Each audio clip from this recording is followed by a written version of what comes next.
नमस्कार। Dhirendra पुंडी news point में आप सभी का एक बार फिर से स्वागत है। हम लोग पहले स्वागत करते हैं अवनीश पीएन शर्मा जी का। उनको खोज के लाया गया है क्योंकि वो यूजीसी की गाइडलाइनों में उलझे हुए थे, वहीं थे। और उसके बाद उन्होंने इस स्वामी अविमुक्तेश्वरानंद की भी बहुत खोज की, वो क्या कर रहे हैं। लेकिन इसी बीच में जो नई खबर आई जो उनके लिए बहुत इंटरेस्टिंग है, क्योंकि वो संस्कृति से जुड़े हुए हैं। लेकिन उन्होंने बहुत सारे शो कराए, लेकिन उनको दो नए स्टार का नहीं पता चल पाया। उनको ये नहीं पता था कि दिया तले अंधेरा हो रहा है। अब क्या मतलब अवनीश जी, जो सबसे शानदार कलाकार है वो आपके सामने थे। आप अयोध्या भी गए भगवान के दर्शन करने, आप कभी प्रशांत सिंह से नहीं मिले। आप वहां भी गए, बरेली नाथ संप्रदाय की इतनी नगरी है, नाथ नगरी है, लेकिन आपको पता नहीं था अलंकार अग्निहोत्री भी है। ये सब जो कलाकार निकल के आ रहे हैं, ये क्या बता रहा है? मतलब अफसर इतने भावुक हैं बेचारे हैं। मतलब आप सोचिए, एक अभी मुक्तेश्वरानंद के अपमान पे नौकरी छोड़ रहा है, दूसरा बाबा का अपमान नहीं सह पा रहा है, वो फूट फूट के रो रहा है पत्रकारों के सामने। ये क्या अद्भुत इस समय लीला चल रही है यूपी में। बिल्कुल सर। देखिए, उत्तर प्रदेश जो है वो लीलाओं की नगरी है सर। उत्तर प्रदेश आपका भी है। उत्तर प्रदेश हमेशा से लीलाओं की नगरी रही है। तो यहाँ कृष्ण लीला भी यही हुई है, तमाम तरह की लीलाएं यहाँ हुई हैं। अवधेश प्रसाद जो जिनको कहा गया कि अयोध्या के सांसद, अयोध्या जीत लिया, अयोध्या के राजा राहुल गांधी ने कह दिया, अखिलेश यादव ने कह दिया, उनको रोना भी याद है बेटे के चुनाव के दौरान। तो राजनीतिक रुदाली गान, और ये दोनों अफसरों ने किया है। एक को सपा का टिकट चाहिए और दूसरे को भाजपा में एंट्री चाहिए। ये ऐसे नहीं होता सर। कमिश्नर साहब वाणिज्य करके उनको इतना अमर्ष आ गया, क्या गजब है। मतलब कि वो आहत हो गए। ये सीधे सीधे एक सस्ता अप्रोच है। और जुडिशरी में हो चाहे सर, जुडिशरी में, वो भी हायर जुडिशरी की मैं बात कर रहा हूं, या फिर ब्यूरोक्रेसी में हो, पोस्ट रिटायरमेंट सेशन, और ये कल्चर कांग्रेस ने बड़े सलीके से डाला है। आप उत्तर प्रदेश ले लीजिए, आप कहीं और की सीनियर ब्यूरोक्रेसी देख लीजिए, तो अफसरों का ये शॉर्टकट है। पहले अफसरों का शॉर्टकट होता था कि किसी कमीशन का चेयरमैन बन जाओ, कहीं कुछ चले जाओ, फलानी जगह चले जाओ। लेकिन उसके साथ साथ अब क्या असीम अरुण का उदाहरण नहीं है उत्तर प्रदेश में? तो कोई अलंकार चौधरी और कोई सिंह साहब इससे प्रेरणा क्यों नहीं लेंगे सर? आप जब इस्तीफे दिलवा दिलवा के राजनीति में शामिल करेंगे तो इन लोगों को भी ऐसा थोड़ी ना कि अचानक इनकी भावना आहत हो गई इन दोनों अफसरों की और बुक्का फाड़ के रोने लगे। लेकिन इसमें आप पैटर्न आप देखिए, जो पंडित जी अलंकार अलंकार अग्निहोत्री साहब ने जो तमाशा किया, सबसे पहले तो उनका टेक्निकल आधार पर वो इस्तीफा ही गलत है। और कोई इस रंग का अधिकारी कैसे रिजाइन किया जाता है ये जाने ना, ये गले पे पछता नहीं। थ्रू प्रॉपर एक चैनल होता है, 3 महीने की नोटिस होती है। उन तमाम चीजों को ऐसा नहीं कर सकता कोई अफसर के अचानक एक दिन उठे और कहे कि हम रिजाइन कर रहे हैं, हम कल से ऑफिस नहीं आएंगे। ये थोड़ी ना, ये लाला की दुकान नहीं है। तो ये तमाशा ज्यादा है। और सबसे पहले जरा मैं अग्निहोत्री जी के उस रेजिग्नेशन ड्रामे को आप ले लीजिए। साफ तौर पर डीएम पर यह आरोप लगाना, भाई तुम रिजाइन करने गए हो, डीएम क्यों तुम्हें 45 मिनट तक बंधक बनाएगा और इस योजना में लगा रहेगा कि तुमको रात भर हम बंधक बनाए रहें? क्या हो तुम? ये राखी सावंत जैसी हरकत नहीं है तो और क्या है? उसके बाद लखनऊ से फोन आया या लखनऊ बात हुई, स्पीकर खुला रह गया और अग्निहोत्री साहब कह रहे हैं कि वहां से ये बात आई कि पंडित पागल हो गया है। सर, ये ठीक अविमुक्तेश्वरानंद के जो ड्रामा है उसी का ये एक्सटेंशन है। एक और प्यादा मार्केट में ले आया गया, और ये प्यादा ऐसा नहीं है कि अचानक इसको गढ़ा गया कि तुम मानव बम बन के फूट जाओ। ये जो जिहादी मानव बम बन के फूट जाते हैं तो इनकी तो बड़ी ट्रेनिंग होती है ना सर। पहले ब्रेन वॉशिंग होती है। और एक चीज मैं बताऊं, ये ब्रेन वॉशिंग शब्द से भी और इस जो ये एक ढाल की तरह इस्तेमाल किया जाता, मैं बहुत ज्यादा कन्विंस नहीं होता। अरे ब्रेन वॉश करो, ब्रेन वॉश क्या करोगे? वॉश करोगे तो सुधर जाएगा। ये जो कहते हैं ना इस्लामिक जिहादियों के मामले में कि यार उनका ब्रेन वॉश कर दिया जाता है। क्या महाराज, अगर ब्रेन वॉश कर दिया जाएगा तो अच्छे अच्छे विचार आ जाएंगे, वो तो सुधर के अच्छा बच्चा हो जाएगा। वो बम बन के कहाँ फटेगा सर? बम बन के फटने के लिए तो भले उसको अल्फला यूनिवर्सिटी तक पहुंचा दो, लेकिन उसके ब्रेन में वो हरी किताब और वो सारी चीजें रहने दो। इसलिए ब्रेन वॉश तो बिल्कुल नहीं होता। खैर, मैं हारमोनियम थोड़ा बजाने लग गया, वापस आ जाता हूं। अब सर, ये पहले से एक पॉलिटिकल प्लान और पता है अलंकार को कि भैया हमारे अंदर का जो पॉलिटिकल कीड़ा है, जैसे होता ना कि एकदम मौका ताड़ते रहते हैं, जैसे ही अच्छा सारा कुछ फिट हुआ तो स्मार्ट बॉय पंडित जी ने कहा, जय गंगा मैया, चलो पानी अच्छा बह रहा है, निकल लो, तुरंत के तुरंत हाईलाइट हो जाऊंगा और अखिलेश यादव कह देंगे आ जाओ। और ये पहले से संपर्क में होंगे, ऐसा कुछ नहीं है, अचानक इनको रुलाई नहीं आई। चाहे वो ये वाणिज्य कर वाले हों, हमारे कमिश्नर साहब, तो साहब ये प्योरली पॉलिटिकल कीड़े वाले दो अवसरवादी ऑफिसर्स, जिसको कि राजनीतिक दलों ने बढ़ावा दिया है कि तुम अच्छे अफसर रहे हो, बड़े पद पर रहे हो, आ जाओ, रिटायरमेंट के बाद आ जाओ, हम तुम्हें एडजस्ट कर लेंगे, या तुम रिटायरमेंट के समय ही एकदम शहीद बन जाओ, इस्तीफा देके और उसके बाद कूद जाओ, आ जाओ मैदान में। तो ये अच्छा, ये अक्रॉस द पार्टी है। तो ये केवल मौसमी गंगा जो पानी बह रहा है उसमें कूदने की कवायद है। छपाक एक खड़ा मिलेगा आपको सपा के ऑफिस के सामने, गेट के सामने, और दूसरा आपको प्रयास करते नजर आएंगे ये जो योगी जी से बड़ा सिंह साहब को मोह हो गया है, वो आपको भाजपा में एंट्री। अब सवाल ये होता है कि सपा से एंट्री तो, सपा की एंट्री तो हो जाएगी, अभी तो खैर निलंबित कर दिया है, लेकिन आज नहीं तो कल वो बंदा फिर प्रक्रिया का पालन करेगा अगर भरोसा मिल जाएगा। या तो इसमें ये भी होगा कि देखो भैया हम इस हद तक गुजर जाना चाहते हैं और विभागीय कार्रवाई और सस्पेंड हुए बैठे हैं, ऑफिस अटैच कर दिए गए हैं, तो अब बैकडोर से अखिलेश यादव के चैनल से बात हो रही होगी कि हमको एंट्री करा दीजिए, हम उसके बाद प्रॉपर प्रक्रिया का पालन करके अपना रेजिग्नेशन कर लें। तो ये फ्यूचर प्लानिंग है, इन दोनों अफसरों की सोची समझी प्लानिंग है। बस इसका चुनाव इस तरीके से किया गया है कि एक ने मिठाई का चुनाव किया है कि उसकी भावना अभिमुक्तेश्वरानंद के लिए घायल हो गई, दूसरे ने चुनाव किया है कि अभिमुक्तेश्वरानंद जिन योगी आदित्यनाथ जी के ऊपर आरोप लगा रहे हैं और इस तरह से बयानबाजी कर रहे हैं, उससे उनकी आहत हो गई। तो मतलब एक रोटी उस चौके के लिए, एक रोटी इस चौके के लिए। तो ये केवल प्योर पॉलिटिकल अवसरवादिता है और ब्यूरोक्रेसी में इस तरह के चीजें बहुत पहले से मौजूद हैं। उत्तर प्रदेश में तो खास तौर से मौजूद हैं। मैं क्यों नाम गिनाऊं, सबको पता है।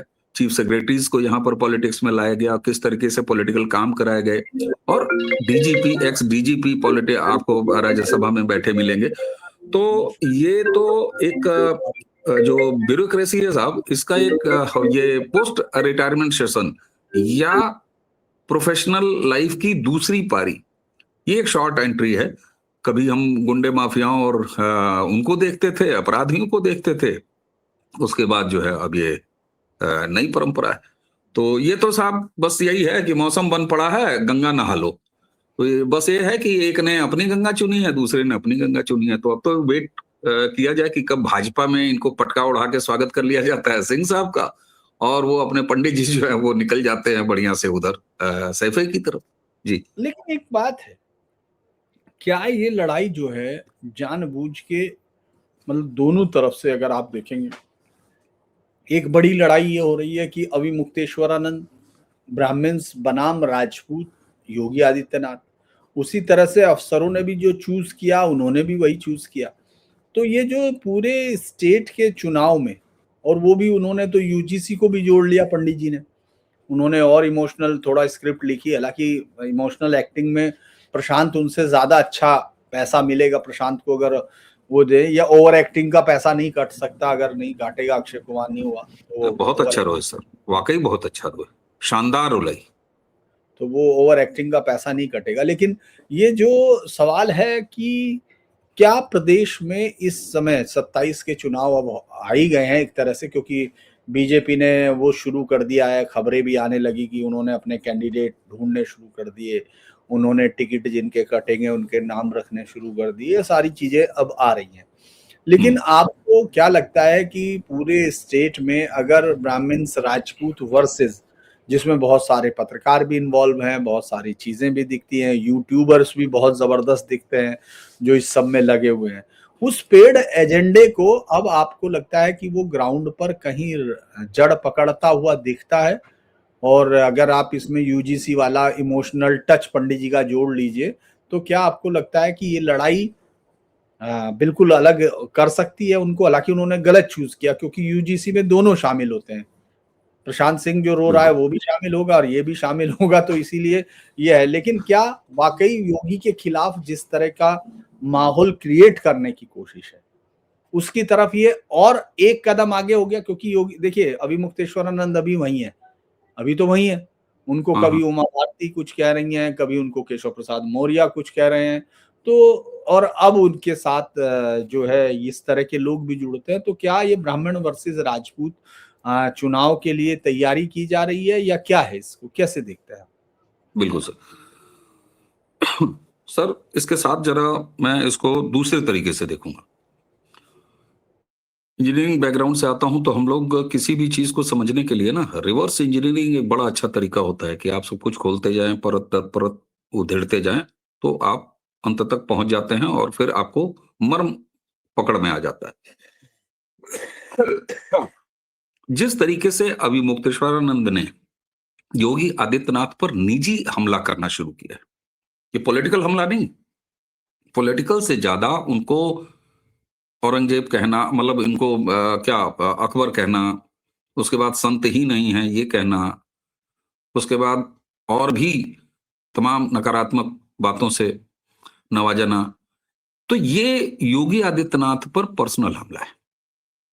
पर्सनल हमला ब्रांड मोदी हो या ब्रांड योगी हैं, इन दोनों पर मैं केवल अगर उदाहरण ले लूं और राहुल गांधी को सामने खड़ा कर दूं, राहुल गांधी 2014 से उनका पूरा परिवार, उनकी माताजी, मौत का सौदागर हो चाहे नीच हो, या राहुल गांधी तो खैर मां की गाली तक, नरेंद्र मोदी ब्रांड पर जब भी निजी हमला हुआ है, नरेंद्र मोदी और ज्यादा मजबूत हुए। ये कांग्रेसियों को अच्छी तरह पता है, जिनके पास थोड़ा दिमाग है। राहुल गांधी तो खैर राहुल राहुल से आप बहुत ज्यादा उम्मीद नहीं कर सकते। ठीक यही स्थिति उत्तर प्रदेश के ब्रांड योगी के साथ है। आप योगी पर परिवारवाद का आरोप लगा नहीं सकते, आप भ्रष्टाचार का आरोप लगा नहीं सकते, आप उनके ऊपर जातिवाद का आरोप लगा नहीं सकते। आपने ये तीनों कोशिश की।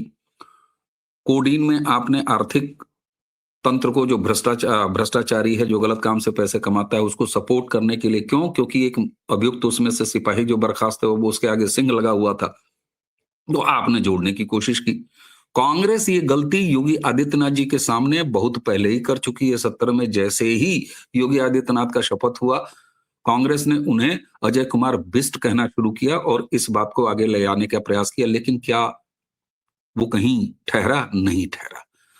अब इन सारी चीजों के बाद योगी आदित्यनाथ की जो सबसे बड़ी यूएसपी है, उनका हिंदू संत होना, उनका गेरुआ पहनना, पीठाधीश्वर होना, धर्मगुरु होना।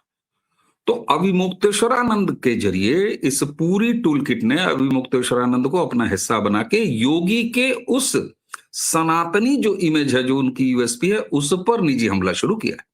और अभिमुक्तेश्वरानंद आप देखिए, संत नहीं मानते, अकबर कहते हैं और दुनिया भर की ऐसी सारी चीजें कहते हैं।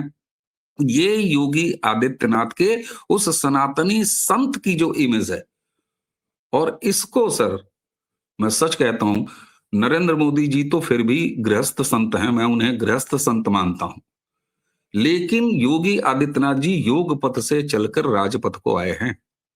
और साथ में इस युवा योगी मुख्यमंत्री जी ने विकास की उस धारा से उत्तर प्रदेश को जोड़ा है, लॉ एंड ऑर्डर की उस शानदार माहौल से जोड़ा है, यानी विकास भी, धर्म भी, सनातन भी, और वो करेज भी कि गजवा हिंद का सपना देखोगे तो जहन्नुम का टिकट रसीद कराया जाएगा। उसी के साथ साथ कौन सा ऐसा धार्मिक आयोजन नहीं है जिसमें योगी आदित्यनाथ जी, कुंभ का इतना विराट आयोजन, माघ मेले का इतना विराट आयोजन, 3 गुना माघ मेले का क्षेत्र बढ़ाया गया है सर।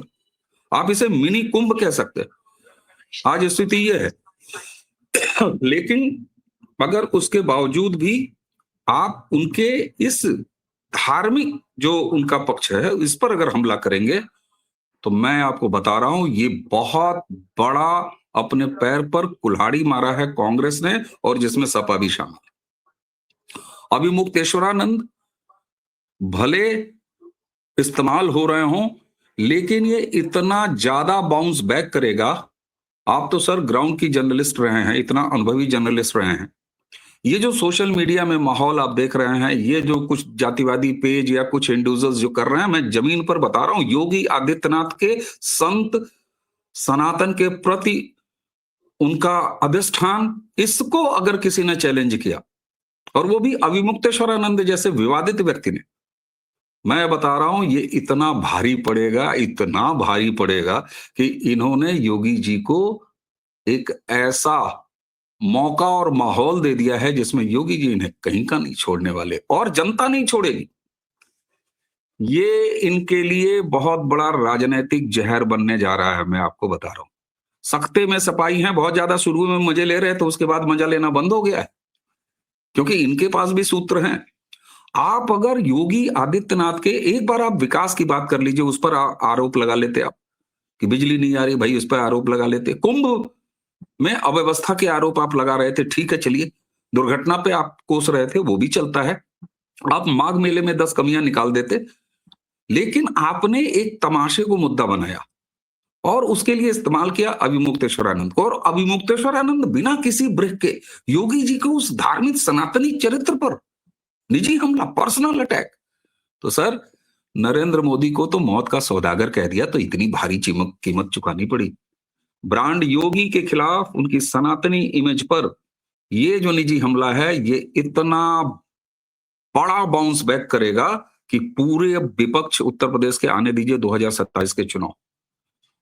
और सबसे अच्छी बात, योगी जी ने एक बार कालेनीन का वो नरेशन दिया और उसके बाद आप देखिए शांत है। रही बात सर उमा भारती क्या कर रही हैं, केशव मौर्य क्या कर रहे हैं, सर देखिए केशव मौर्य उत्तर प्रदेश में मुख्यमंत्री के चेहरे के रूप में अप्रासंगिक है, इनका फॉर्म भी नहीं स्वीकार किया जाएगा।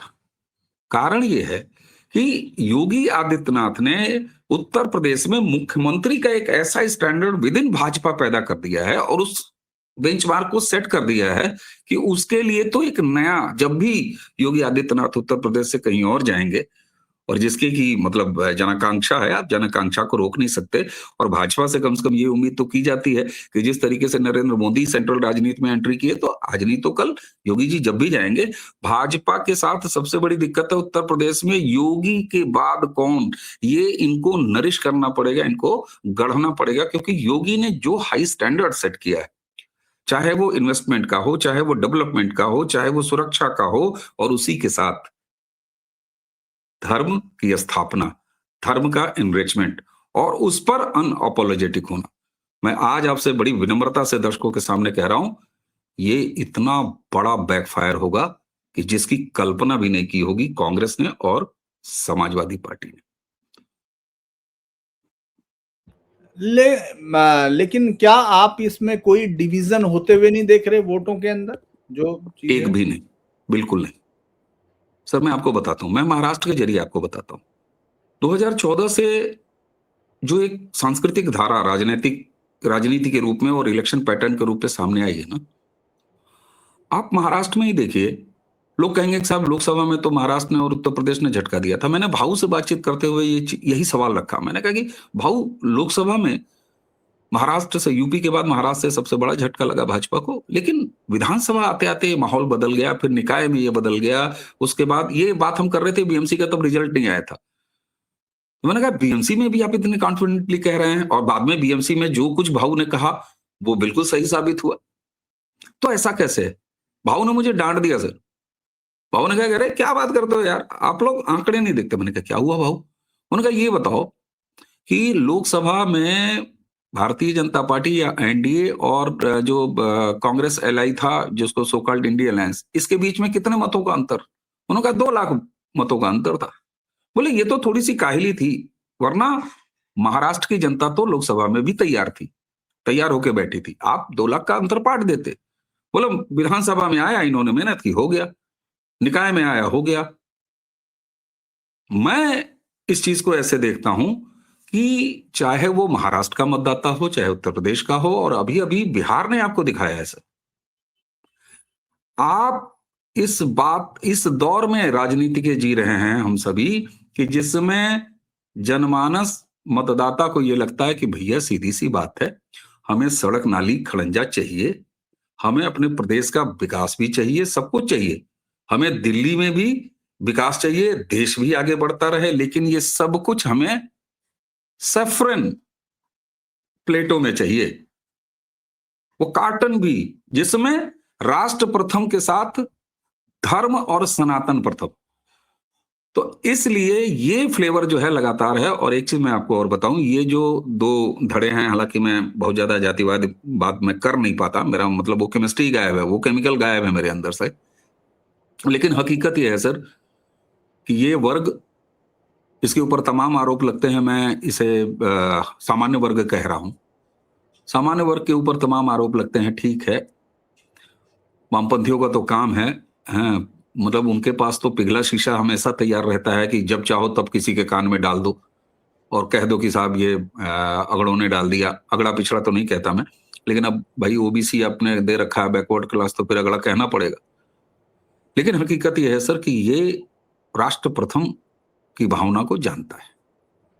आमर्ष, क्रोध, गुस्सा और सोशल मीडिया इसमें बहुत बड़ा रोल निभा रहा है। मैं आपको बताऊं, अभिमुक्तेश्वरानंद ने जब ये ड्रामा शुरू किया था तो बहुत सारे सनातनियों में ये संकोच था कि अरे यार, शंकराचार्य के लिए हम कैसे बोलें। जान सब रहे थे कि ये पॉलिटिकल स्टंट है और जान सब रहे हैं, लेकिन आप देखिए सोशल मीडिया ने धीरे धीरे धीरे धीरे उस माहौल को बदला और आज अभिमुक्तेश्वरानंद के साथ न समाज है, न जनता है, बल्कि है नहीं छोड़िए, मुखर विरोध कर रही है। चाहे साधु सन्यासी हो, वो उनके खिलाफ खड़े हैं, अखाड़ा परिषद उनके खिलाफ खड़ा है। अकेला तमाशा अभिमुक्तेश्वरानंद का चल रहा है और सब जान रहे हैं कि ये तमाशा किसके जरिए चल रहा है, और ये पॉलिटिकल एक केवल आंदोलन है, इसके अलावा और कुछ नहीं है। साथ में योगी के ऊपर तो कहीं मैं डिवीजन नहीं देख रहा, लेकिन आप कह रहा हूं सर। नहीं, आपको मालूम है वो बिना नहाए वापस जा रहे हैं, आपको मालूम है कि वो बिना नहाए जा रहे हैं और इस बात का तो असर पड़ेगा। वो पहली बार ऐसा कह रहे हैं कि माघ मेला उन्होंने छोड़ने का ऐलान भी कर दिया। उन्होंने कहा बिना स्नान दुखी मन से लौटना पड़ रहा है। उन्होंने कहा काशी के लिए, चूंकि आज और चूंकि वो हर चीज जो है प्रेस को बता के करते हैं, तो उन्होंने सुबह भी प्रेस कॉन्फ्रेंस करके कहा कि भाई देखिए, मन बहुत आधार है, मन बहुत दुखी है और मैं जो है छोड़ के जा रहा हूं। तो ये तो ऐसा कभी हुआ नहीं है, शंकराचार्य ऐसे गए हो। तो यानी ये मान लेना चाहिए कि वो अपना उद्देश्य उनका पूरा हुआ नहीं हुआ, लेकिन उनको जाना तो पड़ा। मतलब ऐसा तो नहीं लग रहा कि जैसे वो बहुत कुछ हासिल कर पाए। आपको लगता है इस पूरी लड़ाई में उन्होंने अपना एजेंडा जिसके लिए वो आए थे वो हासिल कर लिया या कुछ ऐसा है? मैं आपको बताऊं सर, बोहनी नहीं हुई, दुकान समेट के जा रहे हैं। और मेला प्रशासन को मैं साधुवाद दूंगा कि पहले कुछ घंटों में उन्होंने जो ये सत्य उजागर किया और दर्शक और जनता के बीच में पहुंचा दिया कि आप एक लिटिगेटेड आदमी हैं, विवादित आदमी हैं, आप शंकराचार्य नहीं हैं, आपको सुप्रीम कोर्ट में यह मामला चल रहा है। तो लोगों का वो संकोच भी कम हो गया और कुछ भी हासिल नहीं हुआ। और खुद उन्होंने कहा है, मतलब मुझे इस आदमी मुक्तेश्वरानंद पर कभी कभी मतलब मोहब्बत भी इनसे होती है कि आदमी खुद बोल भी देता है। इन्होंने कहा ना कि मैं तो बैठा रहा, कोई आएगा मनाने, जब कोई नहीं आया तो मैं चला आया, खाना खा लिया मैंने, उठ गया मैं तो एकदम जैसे वो बच्चा नहीं कहता कि मैं तो घर से भाग रहा था, साला कोई गया गए नहीं, चौराहे तक मैं पीछे पलट पलट के देखता रहा, यार कोई आएगा, भाई आएगा, बहन आएगी, कोई तो कहेगा बाबू आ जाओ, कुछ नहीं। फिर थोड़ी देर बैठे, चाय समोसा खाए, वापस आ गए। बोला अरे वो तो हम ऐसे ही कर रहे थे। फिर 4 दिन जो है सर झुका के रहते हैं। ऐसी घटनाएं तमाम होती है, मजाक बनता है। अभिमुक्तेश्वरानंद ने अपनी हरकतों से वही गति प्राप्त की है। बोहनी नहीं हुई तो तमाम ऐसे सर्कस के दुकानदार, कई ऐसे कर्तव्यबाज अपने ठेला टेंट उठाते हैं और समेट के चले जाते हैं। अभी मुक्तेश्वरानंद की यही स्थिति हुई। मैं इसीलिए आपको कह रहा हूं सर कि ये जो एक समर्थन का ड्रामा हुआ है अलंकार की तरफ से, ये भी ड्रामा है, ये भी पॉलिटिकल स्टंट है, केवल पॉलिटिक्स में एंट्री पाने की। और यहां अभी मुक्तेश्वरानंद भी केवल पॉलिटिकल स्टंट कर रहे थे। दुकान नहीं चली। और मुझे तो ये भी लगता है सर कि जिस तरीके से कांग्रेस और सपा के छोटे से छोटे लोग भी बिल्कुल चुप हैं। उन्होंने सोचा था कि बड़ा अंदर अंदर हम पीछे से कहलवा देंगे और ये तांडव कर देंगे और बिल्कुल मतलब एकदम हंगामा हो जाएगा, आग लग जाएगी। उनको भी लगा कि ये बैकफायर कर रहा है मामला। उन्होंने कहा पंडित जी ऐसा है, महाराज बढ़ा लो अपनी दुकान, रहन दो, तुमको जोड़ने नहीं आ रहे, तुम्हारे इस कांड से हमारा उल्टा पड़ गया। सॉरी बोला होगा। अभी मुक्तेश्वरानंद ने भी उनको सुनाया होगा कि बदमाशो, मुझे फालतू में तुमने वो ये कांड करा दिया। तो बहुत अच्छे तरीके से मेला प्रशासन ने हैंडल किया है। अखिलेश यादव के प्रशासन की तरह इनके पिछवाड़े लाठियां नहीं बजाई हैं, शिखा और ये वो। आप इस तरह की बात करेंगे? आप कहते हैं बटुक बटुक 12-14 साल के लोग होते हैं और आप मुस्टंडों को लेके जा रहे हैं, पुलिस का गिरबान पकड़ रहा है और आप कहते हैं पुलिस वाले छोड़ दें। ये तो गलत बात है। आपको किसने कहा था? और किस साधु संत ने स्नान नहीं किया है इसमें? आपने नहीं किया तो आप नहीं करना चाहते थे क्योंकि आप तमाशा कर रहे हैं। महाराज आप आइए, नहाइए, बोलिए कि हमको नहाना है, लेकिन नहीं, आपको तो वो ऊंट की सवारी करते हुए जाना है, नहाना है। गजब करते हैं महाराज आप। तो वो ये दुकान चली नहीं सर। और एक चीज बताएं, इन चीजों का 2-4-10 दिन असर होता है। हमने ST-80 समय भी देख लिया था। UGC पर भी हमें लग रहा है कि जिस तरीके से कमेटी वगैरह फॉर्म करके तो सरकार ठीक है, अपनी चीजें आ जाती हैं। और कल मेरे एक बड़े सीनियर हैं, तो मैं आपको यहाँ नाम नहीं बताऊंगा, मैं अलग से बता दूंगा। उन्होंने एक बात कही, मुझसे ऐसे बात हो रही थी, सीनियर जर्नलिस्ट रहे हैं, बहुत सीनियर रहे हैं। तो उन्होंने कहा कि यार एक चीज है कि भाई ये आपकी ही सरकार है ना, चाहे UGC वाले पे मैं कह रहा हूं कि बोले आपकी ही सरकार है, हमने ही चुना है, तो हम कहेंगे और हम बिल्कुल कहेंगे। और सोशल मीडिया को मैं धन्यवाद देता हूं सर। प्रधानमंत्री जी के लिए उल जलूल भाषाएं लिखने वाले कुछ ऐसे तत्व होते हैं जिनके DNA में कांग्रेस घुसा हुआ है या विपक्ष घुसा हुआ है। लोगों ने लताड़ा है। आप चाहे फेसबुक खोल लीजिए, आप ट्विटर खोल लीजिए, लोग कह रहे हैं आप विरोध करो भाई, लेकिन प्रधानमंत्री जी के लिए ऐसे शब्द, कल के लाइव में 1-2 लोग मेरे यहां आ गए थे, उन्होंने ऐसे कहा, मैंने कहा नहीं, और लोगों ने फिर संयम बरता। तो ये चीजें बड़ी तात्कालिक होती हैं। और निश्चित तौर पर कम से कम उत्तर प्रदेश में, क्योंकि UGC अभी ऑनगोइंग मुद्दा है तो उसको छोड़ देते हैं, उत्तर प्रदेश में योगी आदित्यनाथ के ऊपर ये निजी हमला बहुत बहुत बहुत ज्यादा भारी पड़ा विपक्ष को। और ऑल क्रेडिट गोज टू अभी मुक्तेश्वरानंद। मैं तो धन्यवाद बोलता हूं, वाह बाबा, बहुत सही की हो तुम।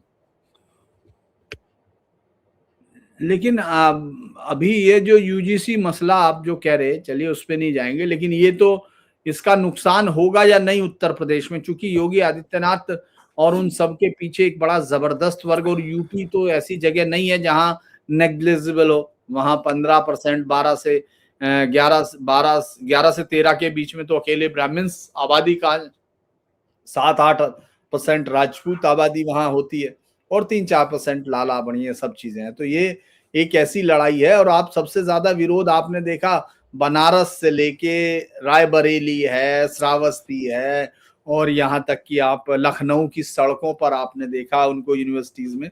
तो वो गुस्सा आपको क्या लगता है, वो गुस्सा कुछ दे पाएगा, या ये थोड़े दिन बाद इसको भी ये मान लिया जाएगा कि नहीं, ये भी साजिश जो है इन्हीं की थी? ठीक है सर। जी ठीक है सर, ये बताइए 2029 का चुनाव पहले है कि 2027 का चुनाव पहले है? 2027 का चुनाव पहले है ना।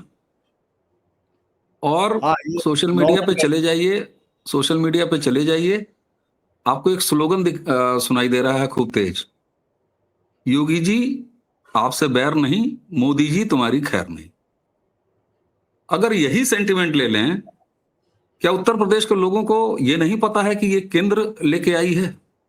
और बहुत सारे कंटेंट क्रिएटर्स भी, बहुत ज्यादा दिमाग लगाने वाले भी इसको दिल्ली वर्सेस लखनऊ बताने का प्रयास कर रहे हैं। तो चलिए अगर मैं यही मान लेता हूं, उन्हीं की थ्योरी में मान लेता हूं बहुत सारे लोग इस तरह के शब्द का भी इस्तेमाल कर रहे हैं कि गुज्जू टीम ने, गुजराती टीम ने योगी जी के राह में रोड़े लगाए। तो ठीक है, मैं ये मान लेता हूं, फिर वो स्लोगन काम करेगा ना, योगी जी तुमसे बैर नहीं, मोदी जी तुम्हारी खैर नहीं। तो मोदी जी को खैर तो आप 2029 में दिखाओगे ना। योगी जी के लिए तो ये उल्टा फायदेमंद हो रहा है ना। अगर मैं विपक्षियों की ही या कॉन्स्पिरेसी थ्योरी पर अपना जीवन यापन करने वाले कंटेंट क्रिएटर्स की ही खुरापाती में बात कर लूं, उन्हीं की बात को मैं खरीद लूं, तो भैया ये तो योगी जी के लिए बहुत अच्छा है। और लड़वाओ तुम मोदी और योगी को, और कराओ साजिश, क्योंकि 29 से पहले 27 आना है। सर, उत्तर प्रदेश का मतदाता जिसने 32 साल का रिकॉर्ड तोड़ा 2017 के बाद दोबारा सरकार ले आके, जो पिछले 2 टर्म से योगी जी का विकास देख रहा है, एडमिनिस्ट्रेशन देख रहा है, जो उत्तर प्रदेश को बदलते हुए देख रहा है, जो उत्तर प्रदेश में बटोगे तो कटोगे ये वाली स्थिति देख रहा है, इसका जमीन पर देख रहा है, वो रिस्क नहीं लेने का सर। और मैं एक बार विरोधियों की ही अगर मैं बात ले लेता हूं, तो भैया मोदी जी को ना सबक सिखाना है, तो उसके लिए तो योगी जी को और मजबूत करना है, तो कर लो फिर मजबूत। तो हो रहा है मजबूत, कहां हो रहा है नुकसान सर, आप मुझे ये बताइए, कहां हो रहा है? तो भाई योगी जी के लिए तो 27 में चित भी उनकी है और पट भी उनकी है। तो इसीलिए मैं कह रहा हूं, योगी जी पर पर्सनल हमला अभिमुक्तेश्वर आनंद वाले कांड में भारी पड़ा, और यहां पर अगर आप ये साजिश बुनोगे कि मोदी से मन उब गया अब योगी जी को लाओ, तो भैया 27 में तो पहले विधानसभा जिताओ ना, इतना बम्पर जिताओ कि दिल्ली का दरवाजा उनके लिए खुल जाए, तब तो ये करो ना।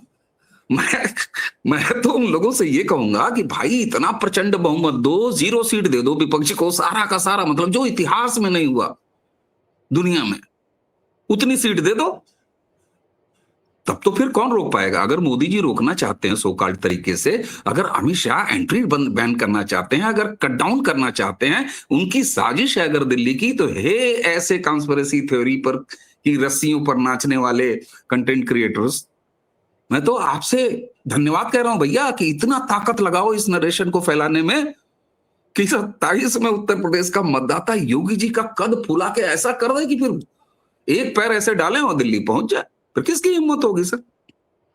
तो सर, चाहे उधर की बात कीजिए चाहे इधर की बात कीजिए, योगी जी का फायदा ही फायदा है। योगी जी क्योंकि यहां योगी जी के ब्रांड में सब मिल रहा है ना भाई। आज अगर नरेंद्र मोदी जी के सामने योगी जी खड़ा कर दिए जा रहे हैं, तो जो सुख आपको 3 टर्म में योगी जी मोदी जी से मिला, वही कम से कम 3-4 टर्म, इनकी तो माशाल्लाह अभी उम्र भी अच्छी खासी है, तो भैया ले चलो ना फिर। तो उसके लिए तो 27 में बहुत प्रचंड और योगी जी को मजबूत करना होगा, सारे धड़े मिल जाएंगे। हम तो सफाइयों से कहते हैं तुम भी योगी जी को मत दो भैया, कांग्रेसियों तुम भी मत दो, अगर तुमको नरेंद्र मोदी को परास्त करना है 29 में।